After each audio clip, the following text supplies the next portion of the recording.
ইমান কৰ্মব্যস্ততাৰ মাজতো ভিডিঅ'বিলাক আপোনালোকৰ মাজলৈ লৈ আহিব চেষ্টা কৰোঁ। তথাপিও মাজে সময়ে গেপ পৰি যায় বাৰু, আপোনালোকে বেয়া নাপাব আৰু মৰম দিব বুলি আশা কৰিলোঁ দেই।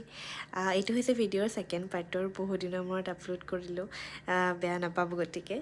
আৰু আমি ওলাই আহিছিলোঁ পুলিচ বজাৰলৈ কিবা কিবি ল'ম বুলি। মই ইয়াৰ আগতে পুলিচ বজাৰৰ পৰা কেতিয়াও শ্বপিং কৰা নাই। শ্বিলং বহুত দিন আহিছোঁ, বহুতবাৰ আহিছোঁ বাৰু, তথাপিও তেনেকৈ একো কিনা হোৱা নাই। মই ফাৰ্ষ্টতে গৈ ল'লোঁ চেণ্ডেল এযোৰ। মোৰ চেণ্ডেলযোৰে বহুত আনকমফৰ্টেবল ফিল কৰি আছিলোঁ, কাটি আছিলে মোক, সেয়েহে গৈ ল'লোঁ। আৰু এইফালে আহিছোঁ চাহ আৰু পিজ্জা খাবলৈ। ইফালে সি বেলুনটো দেখি মন বেয়া কৰিবলৈ ল'লেই নহয়, মই আকৌ দৌৰি দৌৰি গৈ তাৰ কাৰণে এটা লৈ আহিছোঁ, একদম তাৰ কাপোৰৰ লগত মেটচিং।